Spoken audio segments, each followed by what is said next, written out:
Si tu envisages d'acheter une tablette pour étudier, travailler ou simplement consommer du contenu et que tu as besoin de bonnes performances, je pense que le milieu de gamme est l'endroit où tu peux trouver les meilleures options en termes de rapport qualité-prix. Justement, dans cette vidéo, on va voir quelles sont les 5 meilleures tablettes qu'on peut trouver en ce moment dans le milieu de gamme. Comme toujours, dans la description, je laisse des liens vers toutes les tablettes au cas où tu voudrais les acheter ou vérifier leur prix exact. Ceci étant dit, on peut commencer avec la liste. Numéro 5. Lenovo Tab P11, deuxième génération.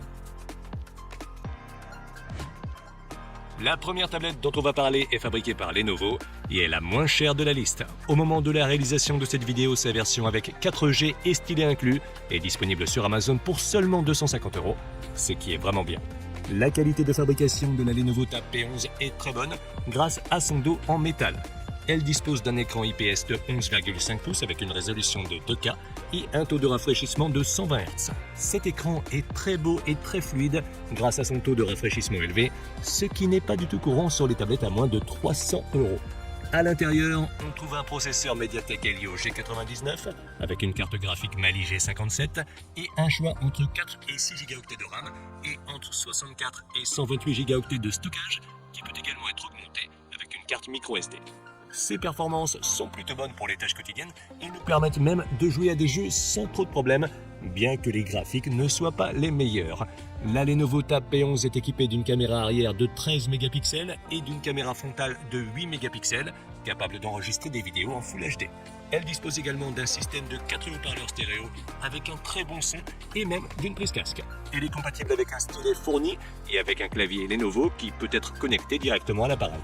Elle dispose également d'une carte SIM en option et d'une connectivité 4G.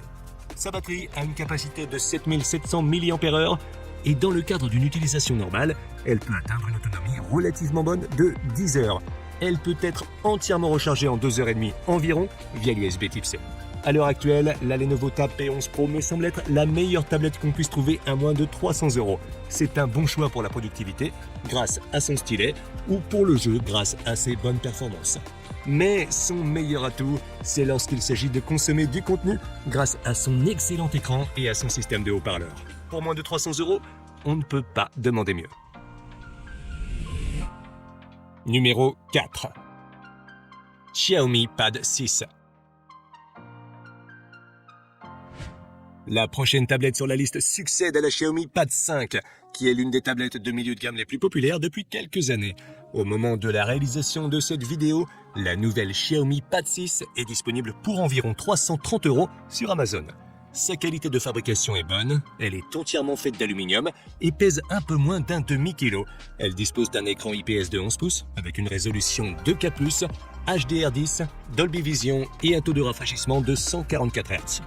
Cet écran est vraiment meilleur par rapport à la tablette précédente. Il a une très bonne luminosité et un très bon contraste et son taux de rafraîchissement de 144 Hz le rend très fluide, en particulier dans les jeux.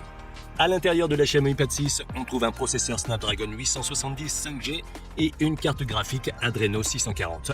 Elle est disponible en version avec 128 ou 256 Go de stockage, sans emplacement pour carte microSD et avec 6 ou 8 Go de mémoire vive. En termes de performance, cette tablette est une véritable machine de guerre. Elle peut faire tourner n'importe quelle application et nous permet de jouer à des jeux exigeants sans aucun problème et même d'éditer des vidéos en 4K ou d'effectuer d'autres tâches plus exigeantes. Elle est équipée d'une caméra arrière de 13 mégapixels capable d'enregistrer des vidéos en 4K et d'une caméra frontale de 8 mégapixels.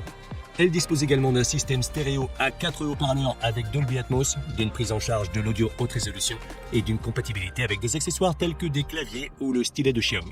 En termes de batterie, elle a une capacité de 8840 mAh, ce qui lui permet d'atteindre une excellente autonomie d'environ 12 heures d'utilisation. Elle dispose également d'une charge rapide de 33 watts, qui lui permet de se recharger de 0 à 100 en un peu plus d'une heure et demie. Si tu as un budget d'environ 350 € et que tu veux la meilleure tablette possible, je ne réfléchirai pas trop et j'achèterai la Xiaomi Pad 6. Elle dispose d'un excellent écran, de très bonnes performances et d'une bonne batterie avec charge rapide. C'est tout ce qu'on peut demander. Numéro 3. Lenovo Tab P12. En troisième position sur la liste, on a une autre tablette Lenovo qui est l'un des derniers lancements de la marque et peut être trouvé sur Amazon pour environ 370 € au moment de la réalisation de cette vidéo. La Lenovo Tab P12 est faite de métal et est une très grande tablette avec un écran IPS de 12,7 pouces avec une résolution de 3K et un taux de rafraîchissement de 60 Hz. Cet écran offre une très bonne qualité d'image, ce qui, combiné à sa grande taille, en fait un excellent outil pour regarder des films ou des séries. La tablette est équipée d'un processeur MediaTek Dimensity 7050, d'une carte graphique Mali G68 et d'options permettant de choisir entre 4 et 8 Go de RAM et entre 128 et 256 Go de stockage qui peuvent être augmentés à l'aide d'une carte micro SD. Les performances sont plutôt bonnes, tant pour les tâches de productivité que pour les jeux, et à cet égard, elle est juste un peu en retard par rapport à la Xiaomi Pad 6 dont on parlait juste avant. La Tab P12 est équipée d'une caméra arrière de 8 mégapixels, capable d'enregistrer des vidéos en 4K, et d'une caméra frontale de 13 mégapixels. Elle dispose également d'un système de 4 haut-parleurs stéréo JBL, d'un lecteur d'empreintes digitales sur le côté